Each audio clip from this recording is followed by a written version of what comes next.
Je vous invite à regarder avec moi notre verset principal que nous utilisons dans cette série de prières pour le réveil.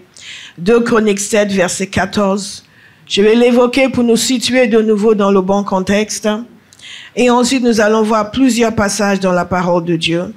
Je vous donne d'ores et déjà acte, non pas acte 1.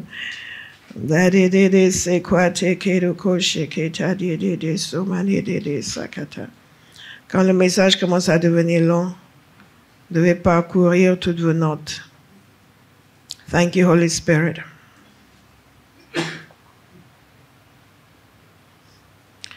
Je vous donne déjà Acte 4, verset 23, que vous connaissez déjà, que nous utilisons beaucoup. Nous irons aussi dans 2 Thessaloniciens, dans Acte 16. Nous avons le temps d'y arriver.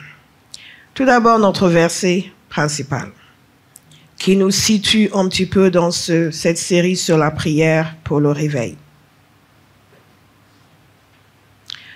2 Chroniques chapitre 7, verset 14, qui nous dit ceci: « Si mon peuple, celui qui porte mon nom, s'humilie, prie et me cherche, et s'il renonce à ses mauvaises voies, je l'écouterai du haut du ciel, je lui pardonnerai son péché et je guérirai son pays. » Et nous avons vu que nous pouvons nous appuyer sur ce passage pour prier pour nos nations et pour prier pour les nations.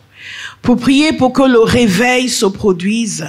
Et nous savons que nous pouvons nous appuyer sur ce passage pour pouvoir prier pour nos nations, pour les nations.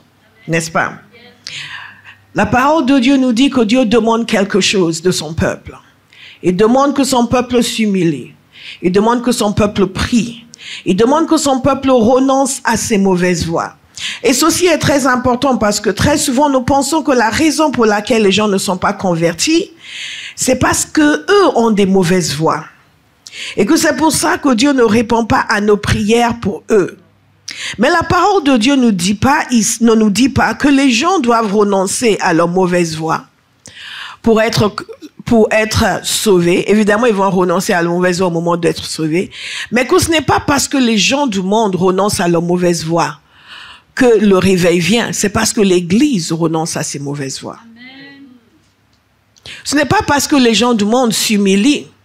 Parfois, vous entendez les gens dire, oui, si seulement ils pouvaient s'humilier devant le Seigneur. Non, peut-être que si nous devions nous humilier devant le Seigneur, la puissance de Dieu sera libérée pour les toucher eux. Donc la parole de Dieu nous dit ici que si le peuple de Dieu s'humilie, s'il renonce à ses mauvaises voies, s'il cherche le Seigneur, s'il prie, il y aura une réponse. Ça, c'est la certitude que nous avons. Ce n'est pas une révélation pour vous, mais c'est une révélation pour moi. Qu'il y aura une réponse. Nous devons avoir la certitude qu'il y aura une réponse. Si nous n'avons pas la certitude qu'il y aura une réponse, nous allons faire comme si nous étions pieux, nous prions beaucoup, mais Seigneur, pourquoi tu n'agis pas? Dans les premières années, je vous ai souvent dit cela dans le ministère, je demandais souvent au Seigneur pourquoi il ne faisait pas des choses pour les gens. Mais pourquoi tu faisais ça pour un tel avant, maintenant tu ne le fais plus? Jusqu'à ce que je comprenne à quel point Dieu est saint et les gens sont menteurs. À quel point Dieu honore toujours sa parole et à quel point les gens n'honorent pas leur parole. Ne vous fiez jamais à quelqu'un qui vous dit « j'ai tout fait, j'ai jeûné, j'ai prié, le Seigneur n'a pas répondu ». Non, c'est faux. La parole de Dieu est claire. Si nous nous humilions, si nous prions, il y aura une réponse. En d'autres termes, si nous décidions de nous engager pour prier pour le réveil en France, dans les nations, et que nous nous séparons de nos mauvaises voies, il y aura une réponse. Je vais le redire encore. Si nous, à Bauhaus, décidions de renoncer à nos mauvaises voies, de nous repentir, de nous humilier, de prier pour la nation, il y aura une réponse. Amen. Ça, c'est la délivrance de quelqu'un. Parce qu'il y a quelqu'un qui prie presque avec désespoir et avec frustration en disant, oui, mais bon, Seigneur, depuis qu'on prie, il faut faire quelque chose. Et il y a beaucoup de chrétiens qui ont cette mentalité, qui pensent qu'eux font le nécessaire, mais le Seigneur ne réagit pas. Dieu est fidèle. Dites-le. Dieu est fidèle. Et il réagit toujours. Lorsque nous remplissons ces conditions. Alléluia. Et au fil des ans, j'ai appris à demander aux gens, qu'est-ce que tu as fait? Parce que Dieu n'est jamais fautif. Donc si quelqu'un est problématique ici, c'est certainement toi. Qu'est-ce que tu as fait? En quoi est-ce que tu as désobéi? Où est-ce que tu t'es éloigné? Dans Actes chapitre 4, nous voyons quelque chose de très intéressant. Nous prions souvent ce passage, n'est-ce pas? Paul et Jean ont été invités à faire un séjour en prison parce qu'ils ont annoncé l'évangile. Et parce qu'ils ont guéri quelqu'un. Et après, ils ont été libérés. Ils reviennent donc vers les leurs. Et chose intéressante, ils ne font pas comme nous. Ils ne disent pas, ouais, si c'est comme ça, moi j'arrête. Hein. On nous dit d'aller évangéliser à Châtelet, on s'est fait pourchasser, les CRS sont venus, moi j'ai passé une nuit en prison, ah non, c'est ça, non, non, non. Non, non, non. Oh non, non, non, non. Ils ne sont pas sortis de là en disant, oui, Jésus, il est tranquille au ciel. Hein. Ben, lui, il est ressuscité. Nous, si on meurt, on ne va pas ressusciter. Et maintenant, nous, on se fait emprisonner. Il nous a dit de guérir les malades, on guérit et maintenant on se retrouve en prison. Ils sont sortis de là en se réjouissant. Pour le privilège de souffrir pour le Seigneur. Je prie pour chacun de nous. Que nous ayons nous aussi ce privilège. Amen. De souffrir, non pas pour nos bêtises, mais pour le Seigneur. Amen. Je vois, il n'y a pas beaucoup d'amen. Hein? Et je prie aussi que nous soyons délivrés du christianisme du 21e siècle. Amen. Et que nous devenions de véritables disciples. Amen.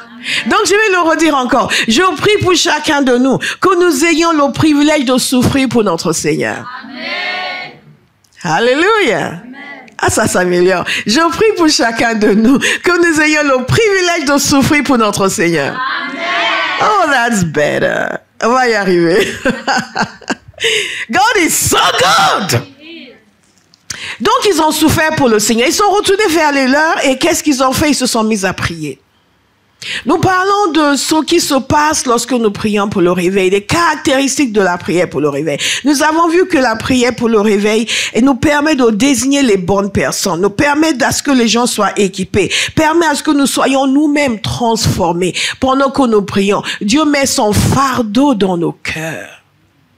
La plupart d'entre nous, nous souffrons d'une indifférence chronique envers les choses de Dieu. Mais chronique.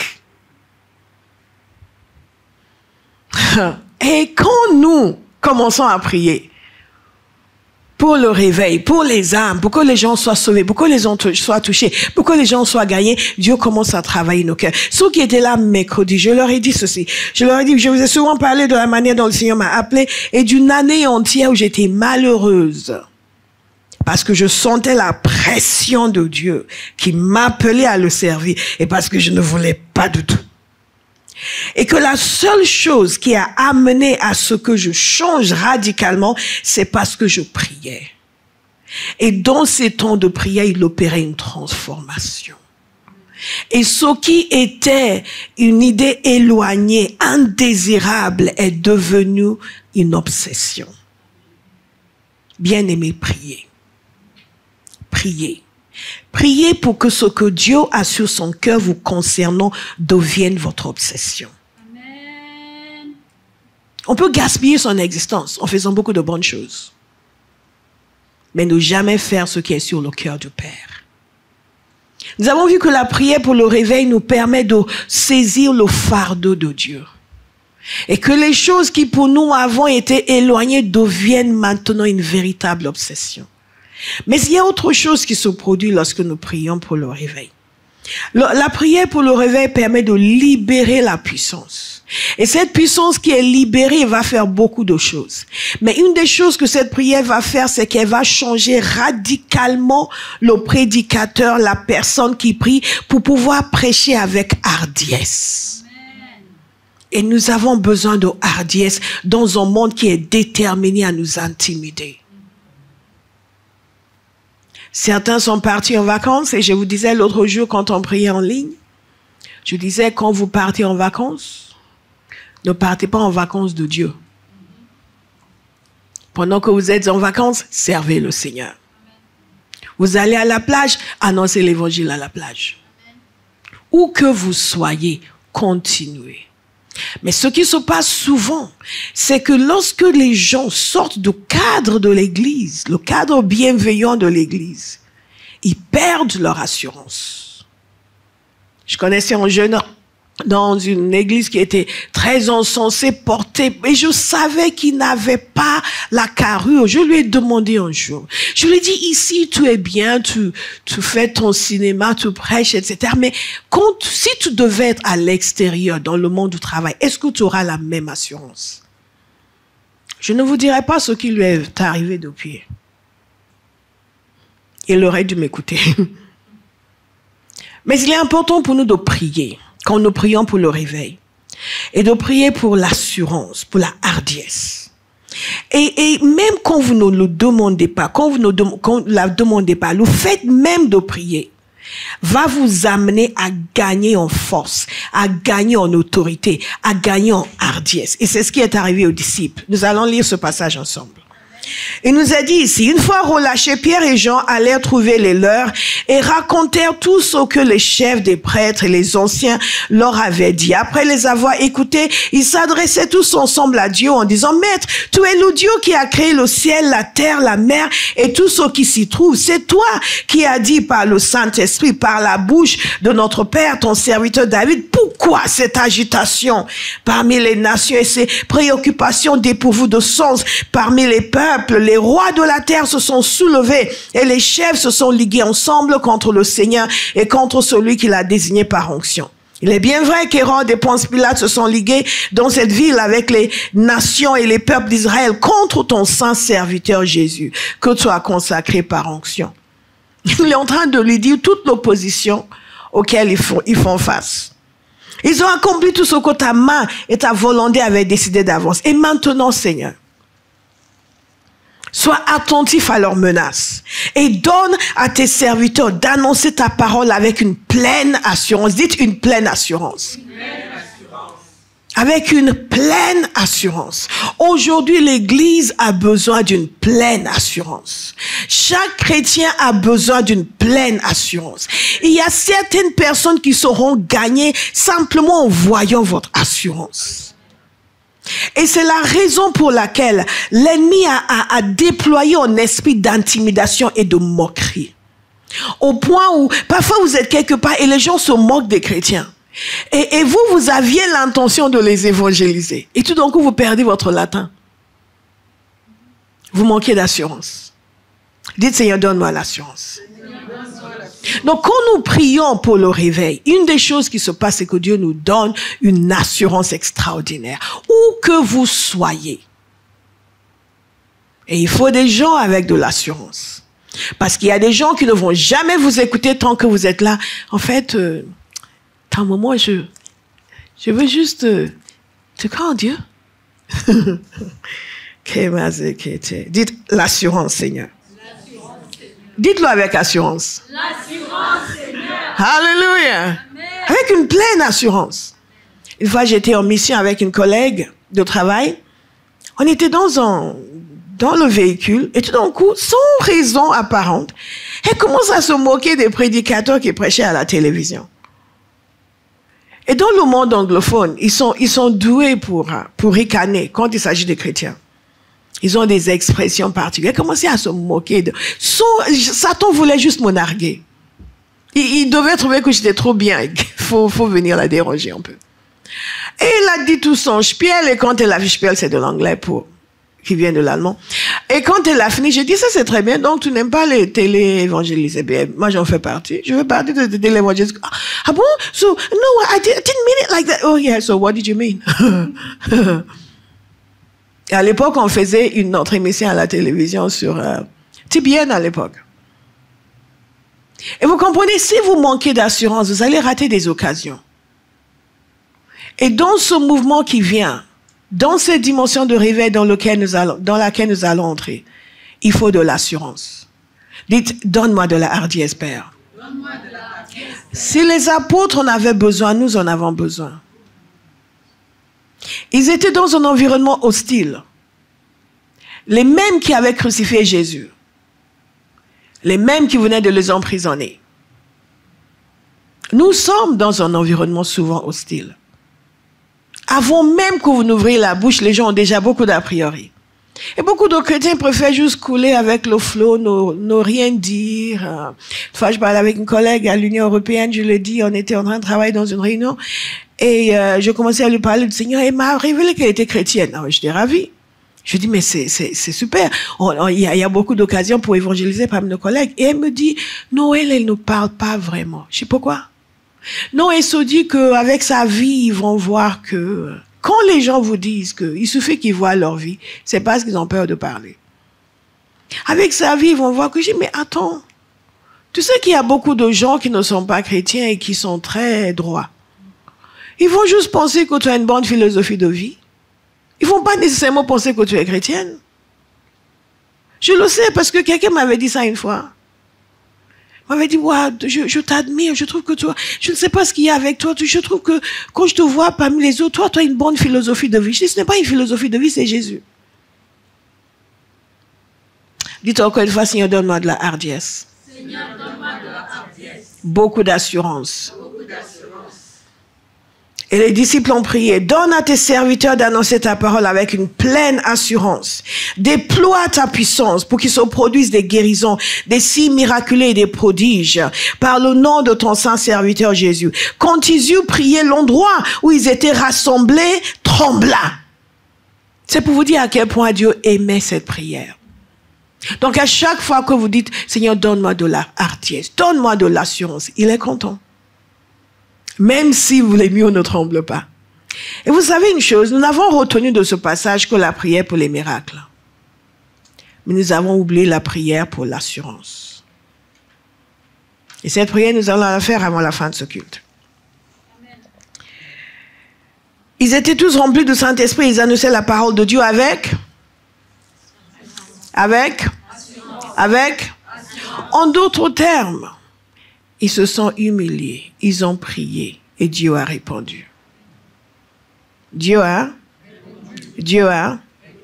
Donc la prochaine fois que vous rencontrez quelqu'un qui dit « Ah non, moi je suis trop timide », on ne doit pas dire aux gens d'aller comme ça, parler aux gens dans la rue. Il y a des gens qui sont timides. Dites-lui Actes chapitre 4.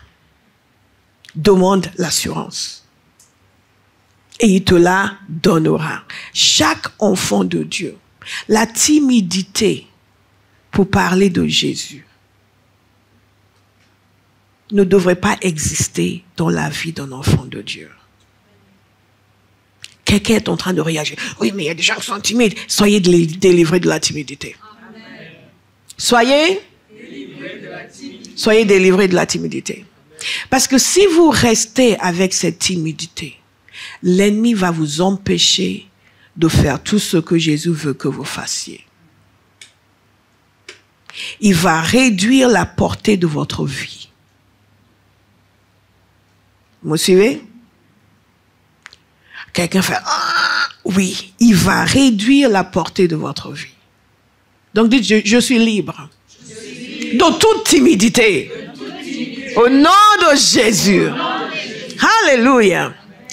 Et si nous allons avoir le réveil, il faut que l'Église soit délivrée de la timidité et de l'intimidation.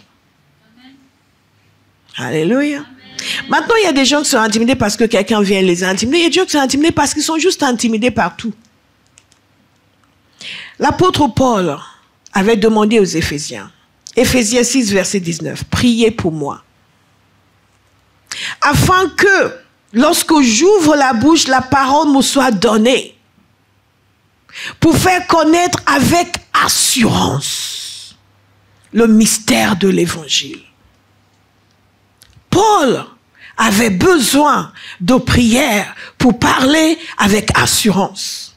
Nous avons besoin de prière pour parler avec assurance.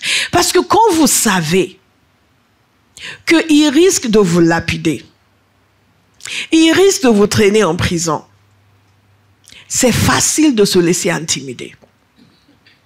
Nous, quelqu'un va juste se moquer de vous. Mais lui, il risquait sa vie. Donc, il a dit, priez pour moi. Et priez pour les serviteurs de Dieu. Les serviteurs de Dieu ont besoin de beaucoup d'assurance. Beaucoup d'assurance. Priez pour vous-même. Vous avez besoin de beaucoup d'assurance. Dites encore, Seigneur, donne-moi de l'assurance. Alléluia. Et Paul, la prière a fonctionné pour lui parce qu'il avait beaucoup d'assurance. Quand il s'est tenu devant le roi Agrippa, il ne s'est pas gêné un instant. Il a dit les choses telles qu'il devrait les dire. Priez pour moi, que je puisse faire connaître pourquoi il faut de l'assurance. Parce qu'il y a des esprits d'intimidation. Il y a des esprits d'intimidation. Il y a des esprits mensongers qui vont vous parler. Vous êtes en train de... Non, mais attention, celui-là, il va te traiter comme ça. Celui-ci... Parfois, les gens sont en train de prêcher et ils sont affectés par les gens qui sont devant eux. Et parfois, il y a des gens qui sont dans la salle qui veulent vous intimider. Un jour, un frère qui s'asseyait quelque part et il s'asseyait, je faisais ça, pendant que je prêchais. Au début, quand il est arrivé, il était tout gentil, tout d'un coup, je ne sais pas ce qui lui est arrivé. Je ne sais pas, un esprit lui est venu dessus. Donc, un jour, j'ai dit, vous savez, parfois, quand vous êtes en train de prêcher, il y a des gens qui se mettent devant vous et qui se mettent comme ça. Il a fait ça.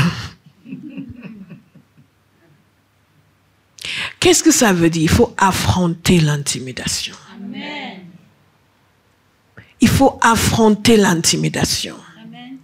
Parfois, vous êtes devant quelqu'un qui est dans un péché et qui vous regarde du genre, si tu oses parler d'adultère. Donc, vous allez vous poster devant la personne pour dire, l'adultère est un péché dans l'église. Est-ce que ça veut dire qu'il faut prêcher contre les gens? Non, mais ça veut dire qu'il ne faut pas se laisser intimider. Dès que vous êtes intimidé, que ce soit dans l'église ou ailleurs, dès que vous êtes intimidé, vous cessez d'être un serviteur de Dieu. Est-ce que vous me suivez? Maintenant, ça ne veut pas dire qu'il faut aller au travail pour dire à votre collègue, t'es dans le péché, toi.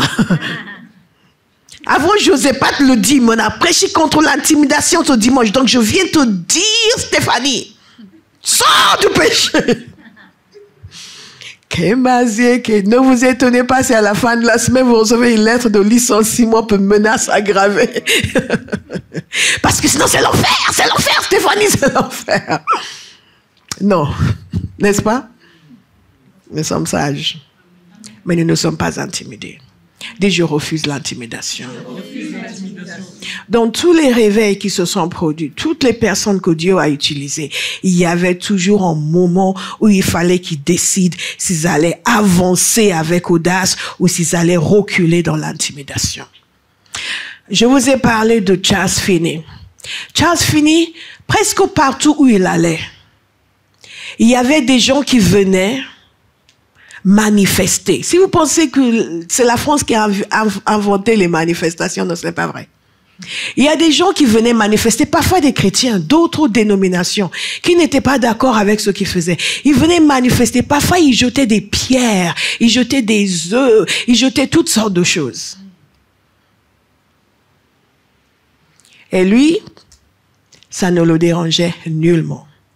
Si Dieu va nous utiliser dans notre génération, non seulement nous devons prier pour avoir une assurance à toute épreuve. Et en toutes circonstances. Je vous le dis, on continue.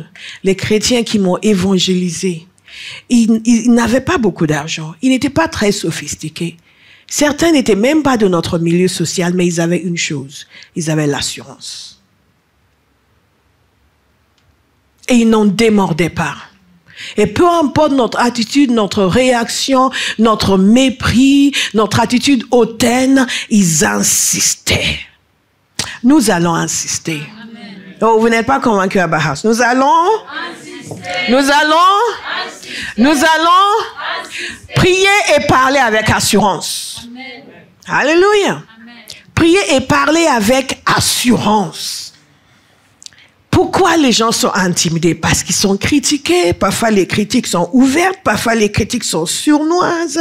Parce que les gens leur font du chantage. Beaucoup de chantage dans l'église. Parfois, les gens parlent mal. Parfois, vous vous sentez oppressé. Quand les gens parlent mal contre quelqu'un, ils libèrent des esprits contre la personne. Et vous pouvez juste vous sentir comme si quelque chose vous encerclait. Ah, c'est un esprit d'intimidation. Vous vous sentez encerclé, comme compressé, comprimé. Parfois, c'est mentalement, ça ne va pas.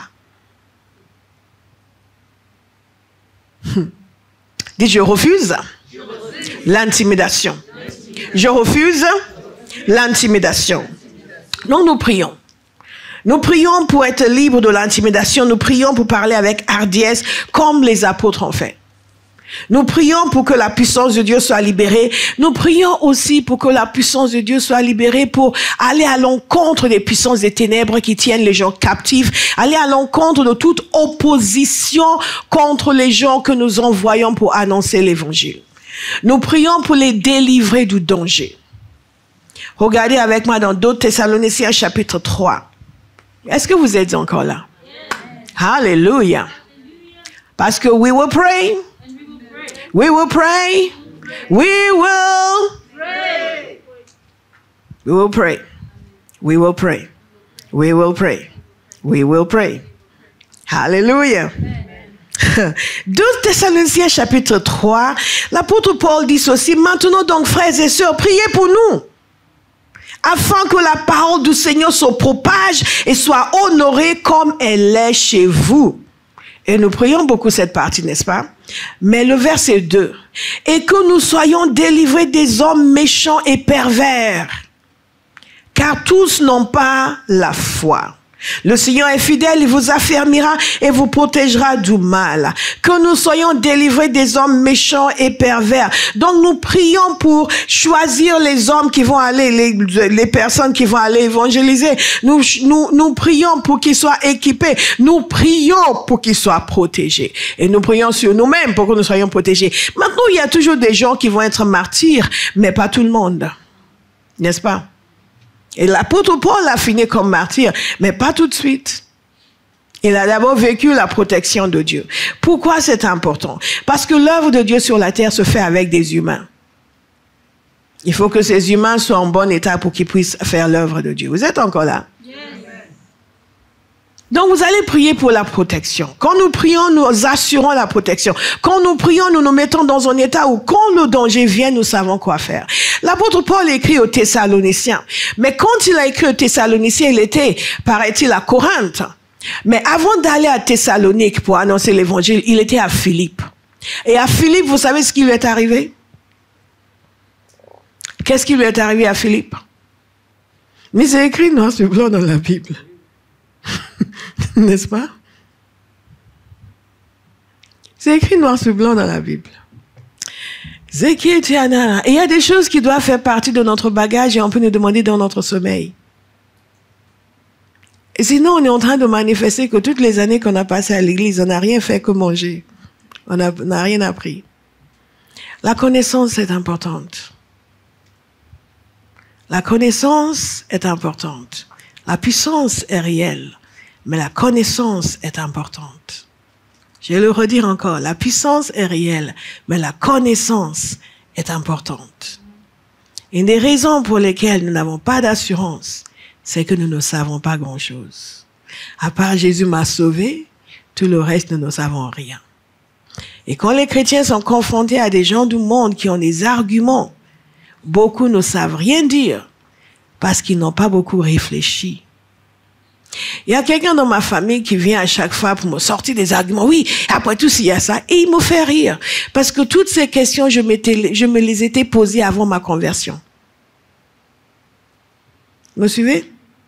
Il était persuadé que si j'étais chrétienne, c'est parce que je n'y avais pas pensé. Oui, mais il y a ça, et après ça. Si je te convainc en parler. Toutes les questions. Pourquoi on fait de l'apologétique? Pour expliquer de manière raisonnable la foi chrétienne aux gens qui pensent qu'on est déraisonnable.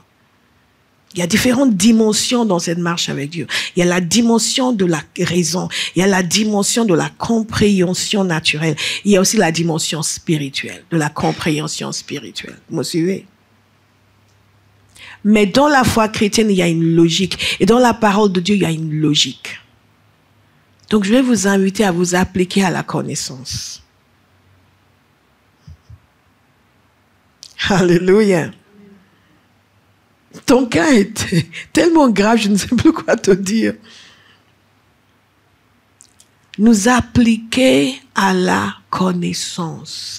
Est-ce que vous pouvez dire à votre voisin, apprends la parole, s'il te plaît. Apprends la parole.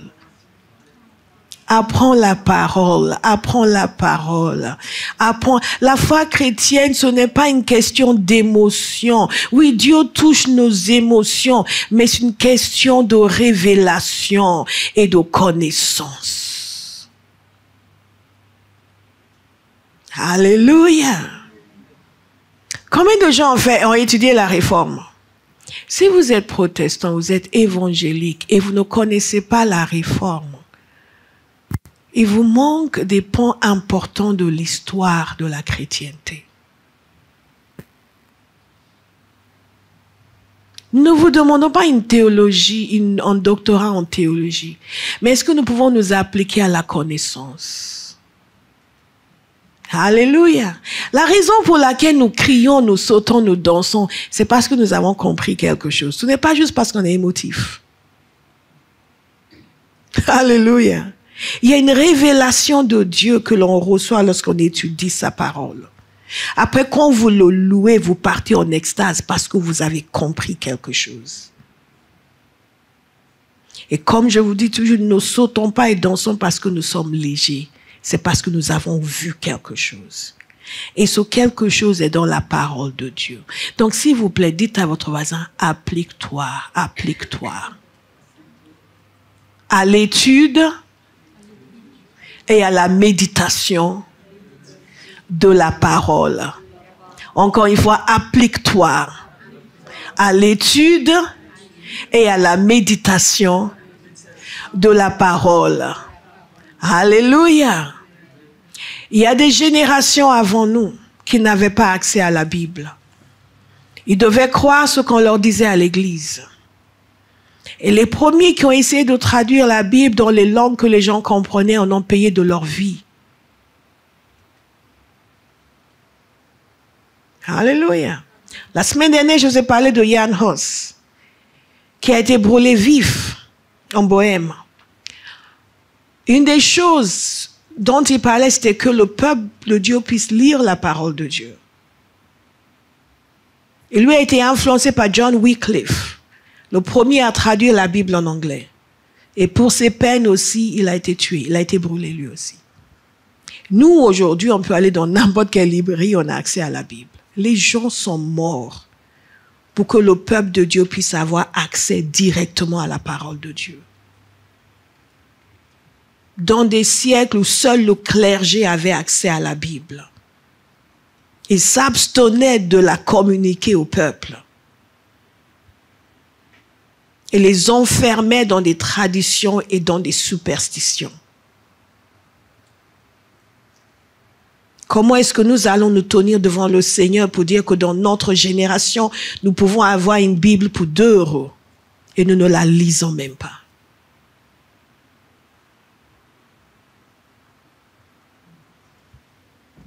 Et maintenant, vous avez changé tout mon message. Je vais essayer de revenir dans mon message. Lorsque nous prions, nous recevons la délivrance. Il faut prier pour les gens que nous envoyons pour qu'ils soient délivrés. L'apôtre Paul a écrit aux Thessaloniciens en leur disant de prier pour lui pour qu'il soit délivré des hommes méchants et pervers. Et pourquoi je vous ai parlé de Philippe? Parce que juste avant d'aller à Thessalonique, il était à Philippe. Cette fameuse vision qu'il a reçue. Il est parti à Philippe. Il a annoncé l'évangile, mais à Philippe, il a été emprisonné. Donc, il a été entre les mains des hommes méchants et pervers. Lui et Silas ont été emprisonnés. Et parce que c'était un homme de prière, dans l'adversité, qu'est-ce qu'il a fait? Il a commencé à louer le Seigneur. Lui et Silas ont commencé à louer le Seigneur. Et ils ont loué le Seigneur au point où Dieu est intervenu. Et le résultat, c'est que le geôlier a été sauvé, sa famille a été sauvée et ils ont été libérés. Et donc, quand il écrit ici aux Thessaloniciens, après il part à Thessalonique, il annonce l'évangile pendant peut-être une période d'une semaine ou un peu plus. Il annonce l'évangile, les Thessaloniciens reçoivent l'évangile massivement. Il y a une église qui est instaurée et après la persécution recommence et Paul est obligé de partir. Et donc, il leur écrit, cette fois-ci, il voulait revenir à eux, mais il n'a pas pu revenir à un moment donné. Il a dit, je voulais revenir à vous, mais Satan m'en a empêché. Donc, il leur dit, maintenant, priez pour moi, pour que je sois délivré des hommes méchants et pervers. Fini avait besoin de prière pour être délivré des hommes méchants et pervers. Et croyez-moi, un jour, quand vous allez vraiment décider d'aller annoncer l'évangile, dans quel village déjà au Cameroun? Là où on va en pirogue? Blimbla. Elle dit oui. Parce qu'elle dit oui, si je commence à épeler. Donc à Blimbla. C'est bien ça? Et que vous décidez d'y aller pour annoncer l'évangile, vous auriez traversé toute la France, arrivé en pirogue. Et les gens vont se soulever contre vous. Vous aurez besoin de quelqu'un ici à Paris qui est en train d'intercéder pour que vous soyez délivrés des hommes méchants et pervers. Parce qu'il y en a à blême là. Elle dit d'accord, oui. Et parfois c'est dans l'église les hommes méchants et pervers. Il y a un serviteur de Dieu que j'ai connu récemment et il était retourné au Nigeria pour prêcher parce que son père était nigérian, sa mère était anglaise. Et sa mère l'a ramené en Angleterre quand il était bébé. Il a grandi en Angleterre à l'âge de 20 ans plus ou moins. Il a rencontré le Seigneur. Et le Seigneur lui a dit de retourner dans la terre de son père pour ramener l'évangile, pour le servir. Et lui, tout zélé, il est reparti. Il voulait faire des études de droit parce que son père était un grand avocat. Et le Seigneur lui a dit, je ne t'ai pas envoyé ici pour faire le droit, je t'ai envoyé pour me servir. Donc il est allé dans une école biblique. Il a fini l'école biblique, il avait 22 ans. Et ils l'ont envoyé seconder en pasteur. Le pasteur lui a dit, bon, maintenant tu vas prêcher en mon absence parce que je dois partir pour faire mes diplômes. Et il commençait à prêcher, l'église commençait à se réduire. Et les gens méchants se sont levés pour dire au pasteur, chassez cet homme, chassez-le. On n'en veut pas parce que, c'est pas où tu vas aller chercher ce gamin, mais on n'en veut pas. On n'en veut pas parce qu'on ne comprend même pas ce qu'il dit. Lui, il est venu fraîchement de Londres avec son accent londonien. Il a dû se mettre à jeûner et à pleurer devant Dieu. Au bout de 90 jours de jeûne, Dieu l'a délivré. Le pasteur a insisté pour qu'il prêche. Un jour, il se lève. Avant même de commencer à prêcher, il commençait à chanter. La puissance de Dieu est tombée. Les gens, dans tous les sens, partout, par terre. La personne qui s'était levée pour dire, on ne veut pas de lui, enlevez-le, etc. La puissance de Dieu l'a touchée. Elle a été jetée par terre. Elle a roulé par terre. Il a dit, Saint-Esprit, fais-le encore, fais-le encore. C'est elle, fais-le encore. Et la délivrance prend des formes différentes. Et nous avons besoin de prier. Et ne pas prendre les choses à la légère. Parfois, c'est la délivrance de la mort. L'apôtre Paul dit prier pour nous. Ils ont été délivrés à Philippe et Dieu les a délivrés par la suite. L'apôtre Pierre a été délivré de la prison. Vous savez ce qui s'était passé? La parole de Dieu nous dit que Hérode s'est mis à maltraiter les membres de l'église. Il fit mourir par l'épée Jacques, le frère de Jean. L'apôtre Jacques a été tué. Vous vous souvenez des frères de tonnerre? Oui. Il a été tué. Oui, mais comment ça, si l'église priait? Manifestement, l'église ne priait pas. Parce qu'ensuite, il a mis la main sur Pierre. Et vous savez ce qui s'est passé? L'église s'est mise à prier. Dites, nous allons prier. N'attendez pas que Pasteur Bola meure pour que vous commenciez à prier. Ils ont attendu que Jacques soit tué. Et quand Pierre a été pris, ils ont commencé à prier. La parole de Dieu nous dit ici que l'Église s'est mise à prier.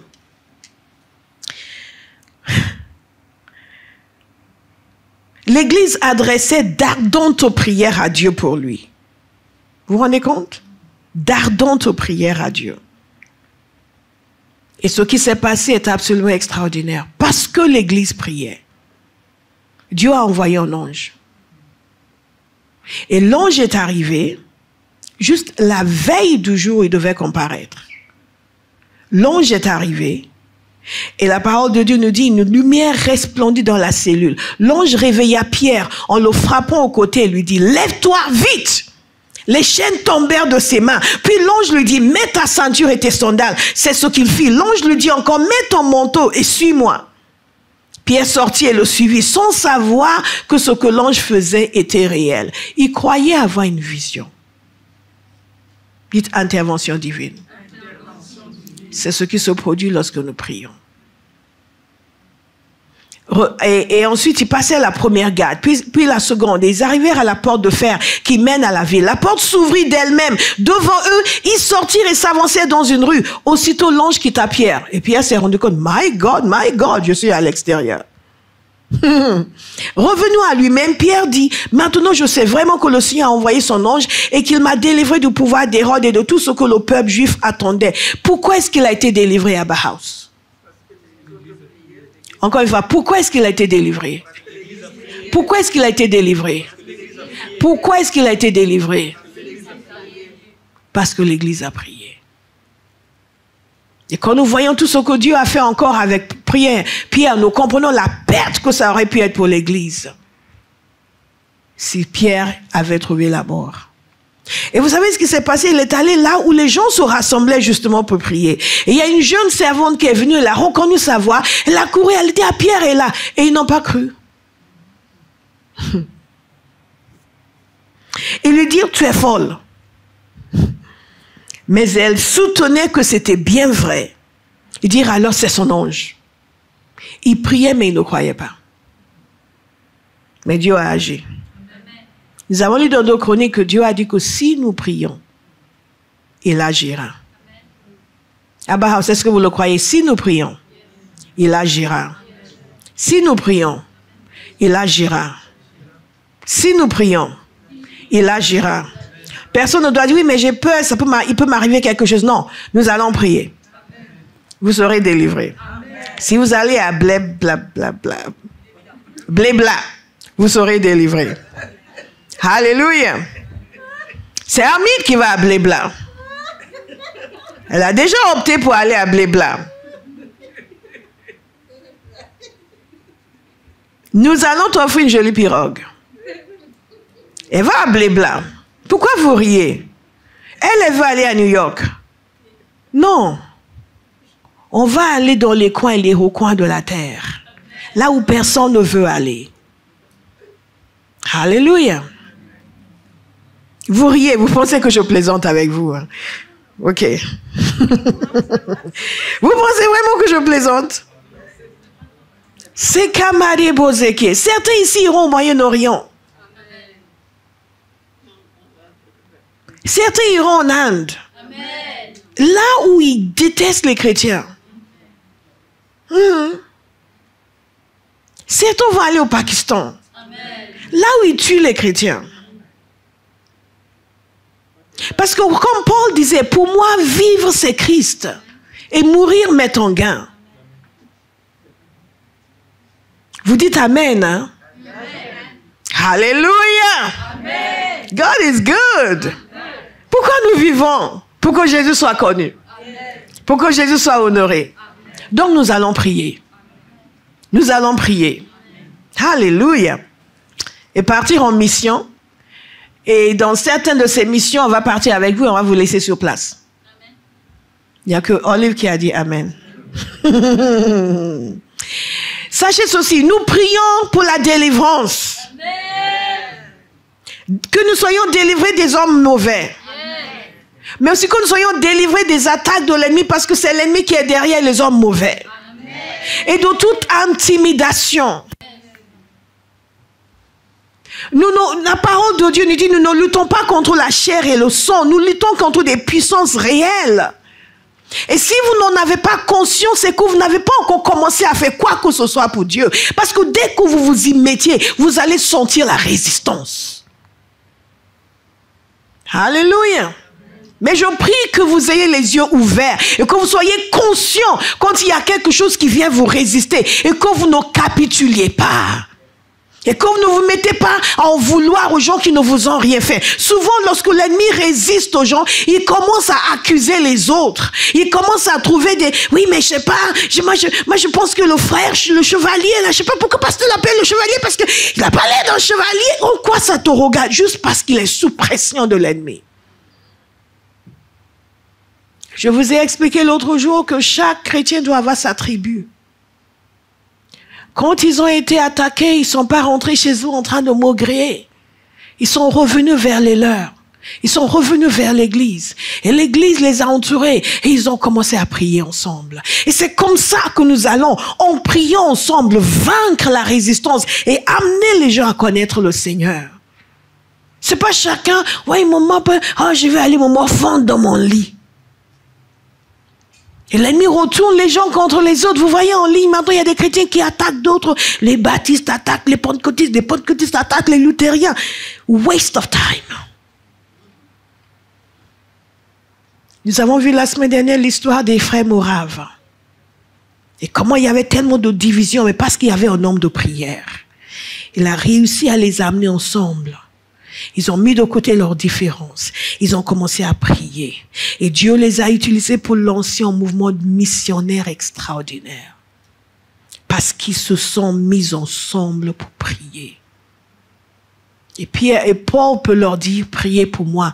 Pourquoi? Parce qu'il était en harmonie avec l'Église.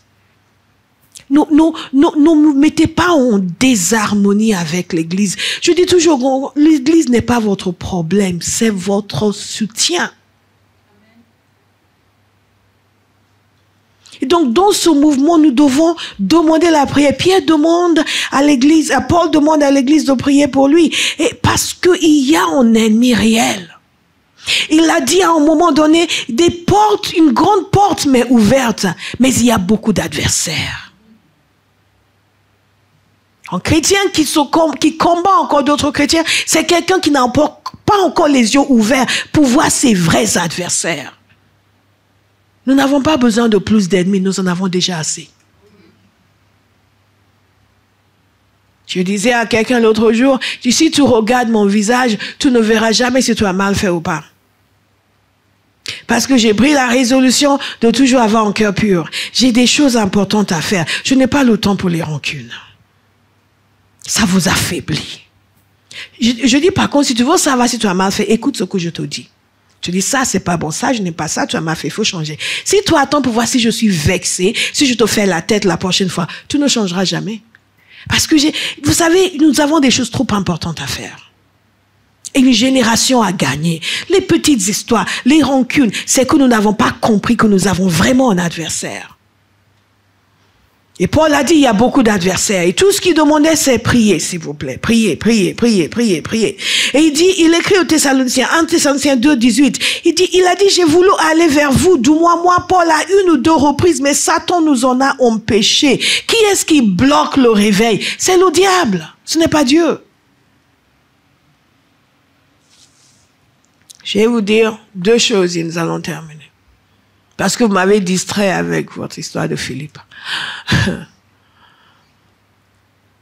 Je raconte une histoire dans ce livre, c'est pour ça que je l'ai prise d'ailleurs. Je vais essayer de trouver la page. Les secrets de l'autorité spirituelle. Béa pourrait le confirmer que je lui avais parlé de cela quand ça s'est passé, parce qu'elle était venue avec moi. Nous étions invités, ceux qui ont lu connaissent l'histoire. J'étais invitée dans une petite église dans les Vosges, une bien-aimée que nous n'avons pas vue depuis un certain temps, depuis le Covid. Elle nous avait connus, je ne sais plus comment, elle venait ici. Quand nous étions à Paris, à d'Enfer, Elle venait de temps en temps, quand elle était à Paris. Elle était venue une fois, son mari a donné sa vie au Seigneur. Super intello cartésien. Mais elle a donné sa vie au Seigneur. Un homme très, très sympathique. Elle a donné sa vie au Seigneur. Un jour, ils étaient venus ensemble. Et une de ses filles aussi était venue. J'ai prié pour elle. Elle a été baptisée dans le Saint-Esprit. Elle a parlé en langue après, quand elle est rentrée chez elle. Et beaucoup de témoignages de leur famille. Donc, elle était dans une église dans les Vosges. Elle nous avait invités. Nous y sommes allés avec Béa. Et il s'est passé quelque chose la nuit. Je veux que vous compreniez que nous devons prier. Chacun doit être un homme et une femme de prière pour que lorsque quelque chose se produit, vous puissiez réagir comme vous devez réagir. Parce que les gens sont faibles et ils veulent que Dieu les utilise. Ils ne prient pas. Qu'est-ce qui se passe? Il se passe quelque chose, Satan vient leur mentir et ils croient le mensonge. Une personne était venue une fois me dire quelque chose concernant un membre de sa famille. Et le Saint-Esprit m'a dit que ce n'était pas ça du tout. Je lui ai dit, ce n'est pas vrai. Et la personne n'était pas contente parce qu'elle voulait que je me mette en accord avec elle pour accuser ce membre de sa famille. Je lui ai dit, Satan est très mauvais. Le fait de voir quelqu'un en rêve faire quelque chose ne veut pas dire que c'est la personne. Vous me suivez? Parce qu'elle a vu cette personne en rêve lui faire quelque chose de mal et a conclu que cette personne était contre sa vie. Mais un membre de la famille proche, si je vous dis qui c'est, vous allez crier. Le Seigneur m'a montré que ce n'était pas vrai. Et que c'est l'ennemi qui a pris le visage de cet individu juste pour sommer la zizanie dans cette famille et détruire cette famille. Et je lui ai dit non, ce n'est pas lui. Elle n'a pas aimé. Mais c'est parce que les gens n'ont pas compris que nous avons un adversaire et qu'il utilise des moyens extrêmement vicieux. Il va retourner une famille. Quand une famille est unie et soudée, quelle merveille pour annoncer l'évangile. Mais il va amener beaucoup de zizanie, beaucoup de petites histoires. Les gens vont se détester, les gens vont mal parler, les uns vont se maudire et toutes sortes de choses au lieu d'être soudés et unis. Et cette famille avait été détruite. Personne ne se parlait. Les choses immondes qu'ils pensaient les uns sur les autres. Et le Seigneur a dit que ce n'est pas vrai. Bien-aimés, nous avons un adversaire. Ce n'est pas votre voisin. Et ce n'est pas votre papa, ce n'est pas votre maman. Oui, est-ce qu'il y a des papas et des mamans qui sont... Oui, mais ce n'est pas tout le monde. J'ai eu une expérience intéressante en mission dans les Vosges. Au petit matin, en prière dans ma chambre d'hôtel, j'ai pris conscience de la présence de puissances venues me défier et contester mon droit d'être là. C'était comme si elles me demandaient ce que je faisais là. C'était leur territoire. Elles voulaient m'intimider. L'Esprit de Dieu est venu sur moi et j'ai réagi avec une force physique et spirituelle extraordinaire. Je me suis entendu décréter et déclarer mon droit d'être là, l'autorité de Dieu sur ce territoire, affirmer mon mandat de Seigneur sur cette terre, que cette terre m'était donnée, et ainsi de suite. Sont sorties parole sur parole d'autorité, de domination, d'affirmation, de refus, de toute contestation démoniaque. J'ai prophétisé le mandat, l'appel et la grâce de Dieu sur moi, l'œuvre de Dieu dans la région, et ainsi de suite. Et tout cela en invoquant le nom de Jésus. Cette expérience reste inoubliable. Sans l'aide du Saint-Esprit, je n'aurais pas discerné leur présence et leurs propos ni su réagir. J'aurais senti des attaques, un malaise, et je serais parti, troublé, intimidé, à la réunion sans trop savoir ce qui n'allait pas. Là, c'était l'inverse. Les réunions étaient glorieuses. J'ai prêché avec une grande liberté. Les paroles étaient et abondante, et Dieu a béni les vies. De telles expériences nous permettent de prendre davantage la mesure du combat spirituel dans lequel nous sommes engagés, mais aussi de l'autorité du nom de Jésus. Vous êtes encore là? Amen. Je parlais avec une servante de Dieu, je la conseillais de mettre ses enseignements, de développer sa chaîne YouTube, et elle m'a parlé d'une expérience qu'elle a eue. Elle m'a dit que non, elle préférait certaines choses, elle préfère les laisser cachées. Et elle n'en parle que sur Facebook avec ses 5000 amis. OK? Et elle m'a partagé une expérience parce qu'elle avait été invitée dans une ville aux États-Unis dernièrement pour les aider à avancer dans la délivrance. Parce que cette ville aux États-Unis est le haut lieu de la sorcellerie. Et à chaque fois que les serviteurs de Dieu sont venus pour faire la délivrance, ils étaient attaqués et ils repartaient découragés. Nous prions pour détruire les œuvres des ténèbres. Nous prions pour que la puissance de Dieu soit libérée. Et elle y est allée, à peine arrivée. Elle a été accueillie. Une délégation d'esprits sont venus l'accueillir. Et ça a été combat sur combat. Donc, elle me disait à cause de cela, elle voulait cacher certaines choses, ne pas dire publiquement.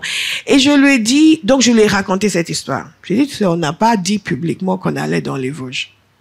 On n'a même pas été invité dans le haut lieu de la sorcellerie, à ce que l'on sache. Mais Satan n'a pas besoin de YouTube pour savoir ce que vous faites. Donc, je comprenais sa perspective, mais je lui ai expliqué aussi que non. On n'a pas annoncé. On y est juste allé. Et il y a des endroits comme ça en France. On pense que c'est juste une petite ville sympathique et agréable, mais il y a des puissances qui tiennent ces villes.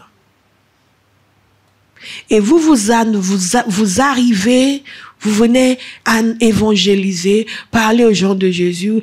Je n'allais même pas dans une grande assemblée, une toute petite église. Mais déjà, les puissances qui étaient là se sentaient menacées.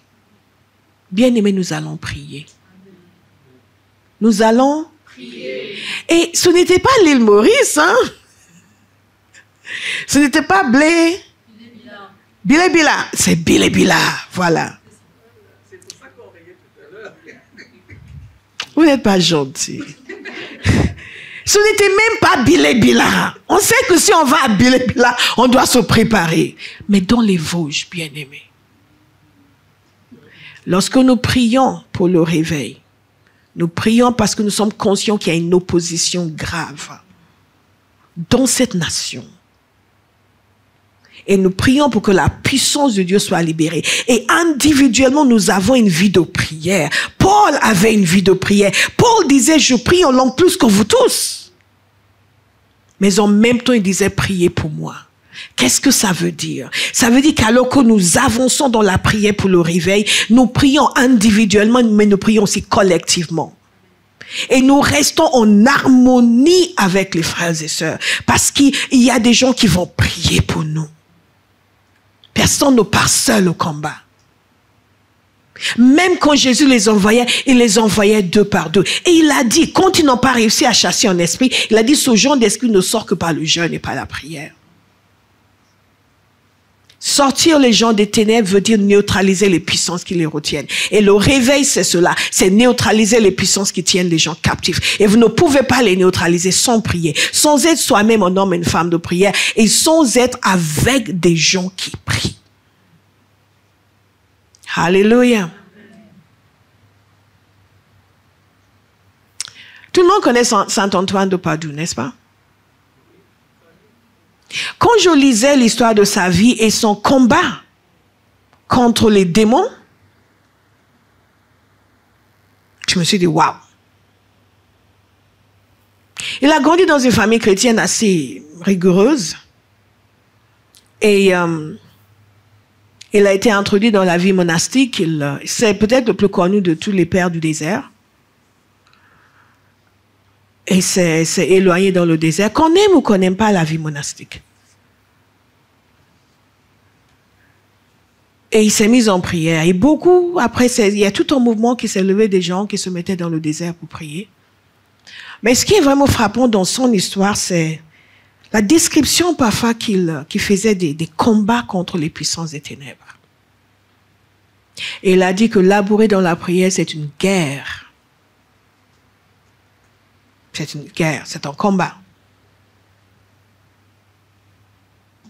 Pour chaque personne qui est convertie, chaque personne qui suit le Seigneur, il y a un combat qui doit être mené dans la prière.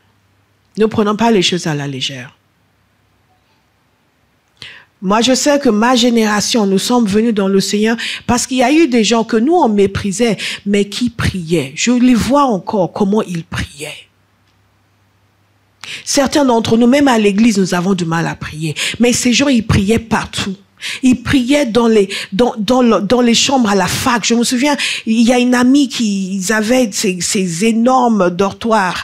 Et j'allais voir une amie, elle avait une voisine de chambre qui était chrétienne. Nous, à l'époque, on était à fond dans le monde. Elle était chrétienne, mais cette fille, quand elle se mettait à prier, vous n'aimez pas, c'est votre problème, hein. Parce qu'on leur avait appris à faire le quiet time. Aujourd'hui, il y a beaucoup de chrétiens qui sont capables de s'habiller et sortir de la maison sans prier. Mais eux, ils avaient une discipline. Chaque jour, tu prends du temps avec le Seigneur. Et on a appris d'eux. Nous, on est venus au Seigneur, on a appris aussi. Je ne sais même pas quel jour de toutes ces années de vie chrétienne, j'ai pu me lever et me dire, je m'en vais, sans prier. Et cette fille, dès qu'elle allait faire sa prière, elle priait. Que vous soyez là ou pas. Et c'est là où j'ai entendu les gens prier en langue. Je me dis, c'est quoi ça? Qu'est-ce qu'elle dit? Non, elle, c'était la deuxième. Avant, c'était en secondaire avec l'amie de ma sœur. Comme moi, je faisais semblant de prier aussi. Et elle, c'était la deuxième. Mais elle se mettait à genoux et elle priait. Et ça ne la dérangeait pas. Nous, on était là, on faisait nos affaires. Et ces gens-là se cuisinaient dans la prière. Donc, ils avaient une assurance. Ils venaient nous parler. Ils n'étaient pas du tout dérangés par notre arrogance. Aujourd'hui, et que oui, mais je l'ai parlé, il m'a regardé de travers. Moi, je sais pas pourquoi. Le pasteur dit, oh, grow up. Dites, nous allons prier. Et prêcher. Prier. Et prêcher. Non-stop. Alléluia. La prière génère la puissance. Et nous allons voir la semaine prochaine. Parce que je sais que c'est la partie que vous attendez tous. Comment la prière transforme les vies. La prière doit d'abord vous transformer, vous, avant de transformer les gens à qui vous annoncez l'évangile. Et je peux vous garantir une chose. Si vous êtes dans cette église et que vous n'êtes pas transformé, comme on dit en bon français, you are not paying attention. Vous ne suivez pas. Vous ne suivez pas.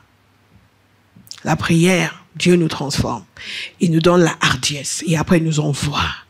Et quand vous parlez, les gens sont transformés. Alléluia. Alléluia. Labourer dans la prière comme un combat continuera jusqu'à ce que nous mourons. C'est ce que Saint Antoine a dit. Et leur mouvement de prière dans le désert a amené beaucoup de gens à connaître le Seigneur. A donné un renouveau à l'Église. Je ne vous dis pas de partir dans le désert, n'est-ce pas? Même si Sylvie peut partir en Égypte, je suis sûr qu'elle n'a pas l'intention de partir dans le désert pour aller s'exiler pour prier. Alléluia! Mais nous pouvons nous laisser inspirer par des gens qui ont marché avant nous. Nous n'inventons rien au XXIe siècle. Nous n'avons pas créé cette foi chrétienne. Certains l'ont vécu avant nous. Et certains ont réussi leur marche sur terre.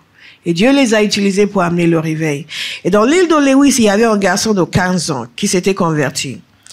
Et à chaque fois qu'il y avait un problème, les gens n'étaient pas ouverts. Le prédicateur se tournait vers lui et lui demandait de prier. Il s'appelait Donald. Ce jeune homme est entré dans l'histoire parce qu'il savait prier. Il vivait proche de Dieu. Un jour, il faisait une réunion et ça ne bougeait pas du tout. C'était dur, les gens ne se donnaient pas. Et il a vu Donald dans la salle, il a dit, Donald, est-ce que tu peux prier? Et Donald s'est levé. Il a pris un passage d'Apocalypse qu'il lisait le matin. À 15 ans, il lisait Apocalypse. Il a commencé à déclarer. Il a commencé à déclarer cette puissance de Dieu qui était disponible. Il a dit, Père, est-ce que tu ne veux pas juste libérer cette puissance? Et la puissance de Dieu est descendue. Les gens étaient foudroyés par la puissance du Saint-Esprit. Et commençaient à crier à Dieu dans la repentance. Parce qu'un garçon de 15 ans a prié. Il y avait un homme qui n'était pas très instruit, mais il priait beaucoup. Et un jour, le prédicateur Duncan Campbell est allé le voir. Et il entendait prier pour la Grèce. Quand il a fini de prier, il a dit, mais tu sais où est la Grèce? Du non. Mais ce matin, Dieu m'a dit de prier pour la Grèce. Donc je prie pour la Grèce. Peu de temps après, peut-être 2 ans, je vais vérifier, je vous dirai tout la semaine prochaine. Il a rencontré un homme qui était allé en Grèce juste pour quelques jours. Il a commencé à prêcher et la puissance de Dieu est descendue. Ils lui ont dit de rester. Il est resté longtemps. Il y a eu un réveil. Et quand il a vérifié, le réveil a commencé le jour où cet homme, au loin en Écosse, a prié pour la Grèce. Je ne sais pas pour vous, mais c'est tellement merveilleux de vivre des aventures avec Dieu. Que vous êtes ici et vous êtes en train de provoquer un réveil dans les îles Galapagos parce que vous avez su prier par le Saint-Esprit. Vous êtes ici et vous êtes en train de provoquer un réveil à Bilébila. Alléluia. Parce que vous avez su prier. Et Dieu a pu agir. Bien-aimés, beaucoup de possibilités nous sont offertes dans cette vie chrétienne. Nous pouvons vivre petit comme nous pouvons vivre grand. C'est notre choix. Nous pouvons vivre des vies qui nous arrangent comme nous pouvons vivre des vies qui arrangent le Seigneur. C'est notre choix. Mais moi, j'ai décidé que cette vie que j'ai, elle va faire le plaisir de Dieu. Elle va faire le plaisir de Dieu. Une seule obsession, que Jésus soit pleinement satisfait de mon existence. Je vous invite à vous lever, nous allons prier.